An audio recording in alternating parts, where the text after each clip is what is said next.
Champions trophy 2025 start होने वाला है आज से नियरली 11 और 12 दिन के बाद, जो कि 19 फेब 2025 को पहला मैच होगा चैंपियंस ट्रॉफी 2025 का।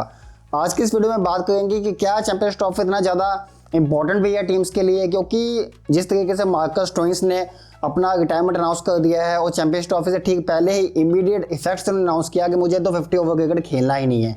उसके बाद इंटरनल इंजरीज टीम के अंदर देखने को मिल गई हैं और चैंपियंस ट्रॉफी का टूर्नामेंट है 2017 के बाद नियरली 8 साल के बाद दोबारा से होने वाला है। तो क्या चीज़ें हैं कि एक्चुअल में टीम्स इसे सीरियसली ले भी गई हैं या फिर केवल एक हाइप ही है चैंपियंस ट्रॉफी 2025 की, तो पूरी बात करेंगे इस वीडियो में। चलिए स्टार्टिंग से स्टार्ट करते हैं। तो दोस्तों, चैंपियंस ट्रॉफी जो है इसे छोटा वर्ल्ड कप भी कहा जाता है और नॉर्मली जो चैंपियंस ट्रॉफी होती है ये वर्ल्ड कप से भी ज़्यादा कठिन टूर्नामेंट मानी जाती है, क्योंकि वर्ल्ड कप के अंदर आपको जो फॉर्मेट्स मिलते हैं वो आपको सुपर 8 मिलता है, सुपर 6 मिलता है या आपको राउंड रॉबिन मिलता है, जो कि पिछले 2 वर्ल्ड कप्स के अंदर में देखने को मिला है। तो उसके अंदर ये होता है कि एक टीम के पास 9 मैचेस होते हैं और वो 9 मैचेस में से अगर 5 भी जीत जाती है तो वो क्वालिफाई कर जाती है, और अगर आप 6 जीत जाते हो तो ईजिली आप क्वालिफाई कर जाते हो। उसमें यह है कि 2 या 3 या 4 मैचेस का आपका मार्जिन होता है कि अगर आप मैच हार भी गए हो तो फिर आपका मौका है कवर करने का। लेकिन चैंपियंस ट्रॉफी जैसे छोटे टूर्नामेंट में जहाँ पर केवल 8 ही टीम्स होती हैं, 4-4 के 2 ग्रुप होते हैं, तो वहाँ पे अगर आप एक भी मैच लूज़ करते हो बड़े मार्जिन से या गलती से आप 2 मैच हार जाते हो तो टूर्नामेंट आपका वहीं पे ख़त्म हो जाता है। चैंपियंस ट्रॉफी 2017 में जो हुआ था इंग्लैंड के अंदर, वो पाकिस्तान ने जीता था इंडिया वर्सेस पाकिस्तान के फाइनल में, और जो 2013 के अंदर हुआ था वो भी इंग्लैंड के अंदर ही था, वहाँ पर इंडिया जीता था इंडिया वर्सेज इंग्लैंड के फाइनल में।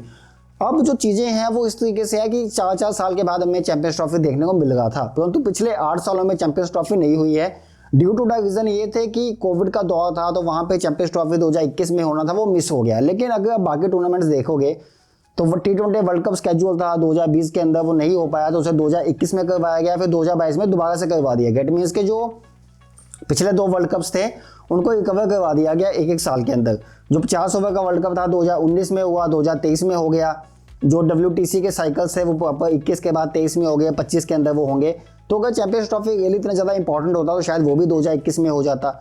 अब जो सिचुएशन है वो ये है कि चैंपियंस ट्रॉफी इंडिविजुअल जो टूर्नामेंट है उस टूर्नामेंट में ऐसे है कि एक तो 50 ओवर की ये गेम है। अब 50 ओवर की गेम कितनी ज़्यादा इंटेंस है वर्ल्ड क्रिकेट में आप सब लोग जानते हो कि ज़्यादा हाइप नहीं मिल गई। 50 ओवर की क्रिकेट को ज़्यादा स्पॉन्सर नहीं मिल गए, ब्रॉडकास्टर ज़्यादा लाइक नहीं कर रहा, और ब्रॉडकास्टर की तरफ से ये भी न्यूज़ आ गई थी कि ब्रॉडकास्टर ये चाहता है कि इस चैंपियंस ट्रॉफी को T20 फॉर्मेट के अंदर चेंज कर दिया जाए। परंतु जो ग्राउंड रिपोर्ट थी वो ये थी कि अगर इसे T20 फॉर्मेट में आप चेंज कर दोगे तो जो इंडिया का मेन जो चार्म है जो है रोहित शर्मा और विराट कोहली, तो वो कैसे खेलेंगे, क्योंकि वो तो T20 में है ही नहीं। तो शायद ये भी एक टसन चली थी, एक न्यूज़ चली थी कि इस वजह से इस फॉर्मेट को इसी के अंदर रहने दिया जाएगा और शायद ये आखिर टूर्नामेंट हो सकता है इन दोनों खिलाड़ियों का। अब हम बात करते हैं कि ये कितना ज़्यादा इंपॉर्टेंट है। देखिए, इंपॉर्टेंट इस तरीके से है कि जो 50 ओवर की गेम है उसमें कहीं ना कहीं क्विंटन डिकॉक का नाम आपने सुना है, जो कि 31-32 साल की उम्र में संन्यास ले गए। मार्कस स्टोइनिस ने जो है अभी इमीडिएट इफेक्ट से संन्यास लिया 2 दिन पहले। उनका नाम स्क्वाड के अंदर था, वो फिर भी संन्यास ले गए कि भाई हमें तो खेलना ही नहीं है, 50 ओवर की गेम हमें खेलनी नहीं है। टेस्ट मैचेस में नाम आ जाए तो खेल लेते हैं, T20 में प्रॉपर वो सेंट्रिक है कि T20 फॉर्मेट ही खेलना है। तो 50 ओवर क्रिकेट जो है काफ़ी खिलाड़ी छोड़ गए हैं। अब ट्रेंट बोल्ट भी छोड़ चुके हैं, न्यूजीलैंड के जो क्रिकेटर हैं वो भी छोड़ चुके हैं।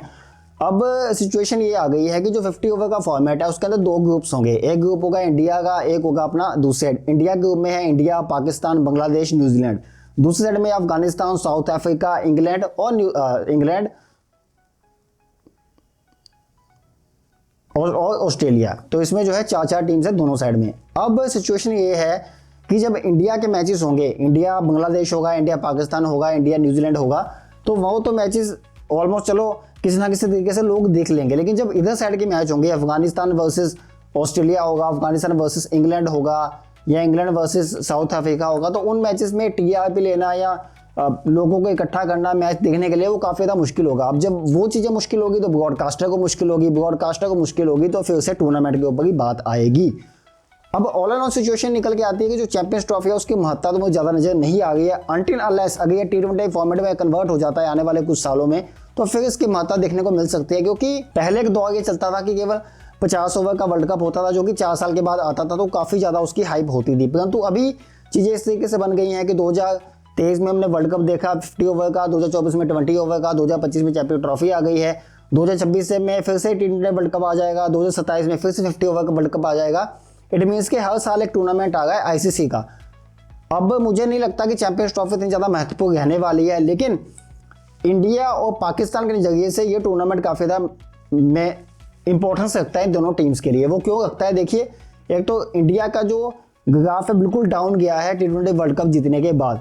टेस्ट मैचेस के अंदर हार मिली है, न्यूजीलैंड ने घर पे आके हराया है, रोहित शर्मा का फॉर्म नहीं है, विराट कोहली का फॉर्म नहीं है, और बीजीटी के अंदर जो हुआ वो हम सब लोग जानते हैं। तो अगर इंडिया को इस टीम के साथ आगे बढ़ना है या कोच गौतम गंभीर को कहीं ना कहीं अपने कार्यकाल के अंदर एक बड़ा टूर्नामेंट जीतना है, तो फिर ये टूर्नामेंट उनके लिए बेस्ट हो सकता है। क्योंकि अगर इस टूर्नामेंट के अंदर कोई रायता फैलता है तो मुझे लगता है कि रोहित शर्मा, विराट कोहली फायर होंगे और साथ में गौतम गंभीर का नामो निशान जो है वो यहाँ से मिट जाएगा। इसी के साथ जो पाकिस्तान है वहाँ पे भी काफ़ी ज़्यादा सेंट्रिक है। अगर पाकिस्तान इस टूर्नामेंट को जीत जाता है तो वो टीम दोबारा से रीइन्वाइट करेगी, लेकिन अगर खुदा ना खास्ता कोई ऐसी चीज़ होती है तो फिर ये भी टीम मुझे फाइक होती नजर आती है। तो दोस्तों ऑल एंड ऑल इंडिया और पाकिस्तान के नज़रिए से तो टूर्नामेंट महत्वपूर्ण है, लेकिन बाकी 6 टीमें मुझे नहीं पता कितनी ज़्यादा सेंट्रिक हैं और कितनी ज़्यादा वो इसके लिए फोकस्ड हैं। दूसरी बात यह है कि जो ग्रुप्स बने हैं, ये ग्रुप्स जिस तरीके से मैंने आपको बताया कि इंडिया ग्रुप में है बांग्लादेश, न्यूजीलैंड, पाकिस्तान, और दूसरी साइड है साउथ अफ्रीका, अफगानिस्तान, ऑस्ट्रेलिया और अफगानिस्तान। अब यहाँ पे ये है कि जो ग्रुप्स हल्के लगते हैं वो हमेशा से डिफ़िकल्ट होते हैं। डिफ़िकल्ट क्यों होते हैं, देखिए अब इंडिया का मैच है बांग्लादेश से, इंडिया का मैच है पाकिस्तान से, इंडिया का मैच है न्यूजीलैंड से। अब जो बांग्लादेश टीम है वो इस तरीके की टीम है कि अभी उनका जो डाउनफॉल काफ़ी ज़्यादा चला गया, तो बांग्लादेश शायद अपने तीनों मैचेस हारने वाली है। ये सेम चीज़ इंडिया के साथ हुई थी 2021 वर्ल्ड कप में, जब वहाँ पे छोटी टीम्स थी और इंडिया पहला मैच पाकिस्तान से आ गई, दूसरा मैच न्यूजीलैंड से आ गई। तो इस ग्रुप के अंदर ये होता है कि अगर आप एक भी मैच हारते हो बड़ी टीम से तो आपका बाहर होना लगभग तय हो जाता है। क्योंकि अगर चारों टीमें स्ट्रॉन्ग है, जैसे अफगानिस्तान है, साउथ अफ्रीका है, इंग्लैंड है, ऑस्ट्रेलिया है, अब ये होगा कि अफगानिस्तान ऑस्ट्रेलिया को हराएगी, ऑस्ट्रेलिया साउथ अफ्रीका को हराएगी, साउथ अफ्रीका इंग्लैंड को हराएगी, तो ग्रुप में चलता रहता है सिस्टम। लेकिन जब ग्रुप के अंदर एक हल्की टीम होती है, बाकी की 3 टीमें स्ट्रॉन्ग है, तो वहाँ पे सर्वाइव करना काफ़ी ज़्यादा मुश्किल हो जाता है। और इंडिया वो चोट पहले भी खा चुकी है। इंडिया का ग्रुप वैसे भी आसान नहीं है, और जो चीज़ें हैं वो हमको बता चुका हूँ कि कितना ज़्यादा इंपॉर्टेंस रखती है चैंपियंस ट्रॉफी वर्ल्ड लेवल के ऊपर और इंडिया के लिए और ब्रॉडकास्टर के लिए। तो अगर आपकी कोई भी राय है तो मुझे वीडियो के नीचे कमेंट करके बता सकते हो। अगर आप वीडियो यूट्यूब पे देख रहे हो तो अपने चैनल को सब्सक्राइब करना है, क्योंकि व्यूइंग तो अब जा रही है चैनल की, लेकिन सब्सक्राइबर अभी ज़्यादा नहीं आ पा रहे हैं।